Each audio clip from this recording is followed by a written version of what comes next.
اور ہر کوئی دانشور بنا ہے. وہ چاچا شکور، اس سے آپ بخوبی واقف ہوں گے سوشل میڈیا پہ. ہماری قوم کا المیہ یہ ہے کہ ہم ہر نااہل شخص کو جو ہے وہ بہت زیادہ پسند کرتے ہیں، جس کی وجہ سے وہ بانس پہ چڑھ جاتا ہے. وہ کبھی نواز شریف کی پیچھے پڑا، کبھی مریم نواز کے پیچھے، اور بڑی نازیبا گفتگو جو ہے وہ اکثر کرتا رہتا ہے، اور گالیاں تک جو ہے وہ اپنی ویڈیوز میں وہ دیتا ہوا دکھائی دیتا ہے. تو لیکن میں نے اگنور کیا ہمیشہ. لیکن اب وہ جو ہے وہ علماء پہ جو ہے وہ چڑھ دوڑا ہے، خادم حسین رضوی صاحب پہ. حالانکہ اس نے جو ہے وہ سیاق و سباق سے ہٹ کے ان کی ویڈیو جو ہے وہ بیان کر کے پیش کر کے تو اس پہ جو ہے اس نے قرضہ سرائی کی، جو کہ سراسر زیادتی ہے. خادم حسین رضوی صاحب دراصل یہ بتا رہے تھے کہ نبی کریم صلی اللہ علیہ وسلم نے ایک دفعہ پچھنے لگوائے. پچھنے آپ سمجھتے ہوں گے. تو ایک پیالے میں جو ہے وہ خون جمع کیا اور ایک صحابی کو انہوں نے دیا کہ جا کے اس کو دفن کر دو. تو وہ صحابی جو ہے وہ اس خون کو پی گئے. نبی کریم صلی اللہ علیہ وسلم نے وہ خون پینے کا حکم نہیں دیا، لیکن صحابی محبت میں جو ہے وہ اس نے ایسا کر دیا. تو کتب احادیث میں آپ کو ملے گا کہ بخاری میں بھی موجود ہے اور دیگر کتب احادیث میں احادیث موجود ہیں کہ سرکار جب وضو کرتے تھے تو پانی جو ہے صحابہ وہ نیچے نہیں گرنے دیتے تھے، بلکہ ایک دوسرے پہ سبقت لے کر وہ جو ہے وہ پانی حاصل کرتے اور اپنے چہروں پہ ملتے تھے.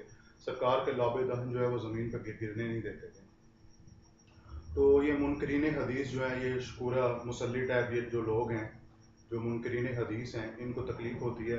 اصل میں پرابلم یہ ہے کہ یہ نبی کو بھی اپنے جیسا جو ہے عام انسان سمجھتے ہیں.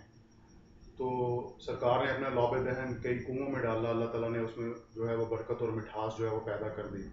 تو منکرین حدیث کو میں یہ کہنا چاہتا ہوں کہ جو اللہ تعالیٰ شہد کی مکھی کے فضلے میں شفا پیدا کر سکتا ہے، وہ اپنے انبیاء کے فضلات میں بھی شفا پیدا کر سکتا ہے.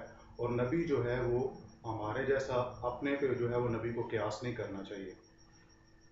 تو ان کو پرابلم ہی وہاں پہ ہوئی جب انہوں نے نبی کو اپنے اوپر جو ہے وہ قیاس کیا. امید ہے کہ یہ شکورہ مسلی ٹائپ جو یہ لوگ ہیں یہ میری بات کو جو ہے یہ سمجھیں گے. تو ان کی جو ڈومین ہے اس میں رہ کے جو ہے وہ کام کرے. جس چیز کا ان کو علم اور نالج نہیں ہے اس چیز پہ جو ہے یہ بات نہ کریں تو بہتر ہوگا. تو علماء پہ اس طرح چڑھ دوڑنا، اللہ تبارک و تعالیٰ نے شہد کی مکھی کے فضلے میں شفا پیدا کی ہے. سمجھنے والوں کے لیے، عقل والوں کے لیے یہ اتنا ہی جو ہے یہ وہ بہت ہے. لیکن چونکہ یہ منکرین حدیث کا جو ہے یہ منکر ہوتے ہیں، تو یہ ان کو جو ہے نا جب احادیث سنتے ہیں تو مختلف قسم کے جو ہے اپنی ناقص عقل کی بنا پہ جو ہے وہ مختلف قسم کے اعتراضات گھڑتے ہیں اور علماء کرام کو جو ہے یہ بونکتے ہیں. امید ہے کہ آپ جو ہے وہ سمجھ چکے ہوں گے کہ میں کیا کہنا چاہ رہا ہوں.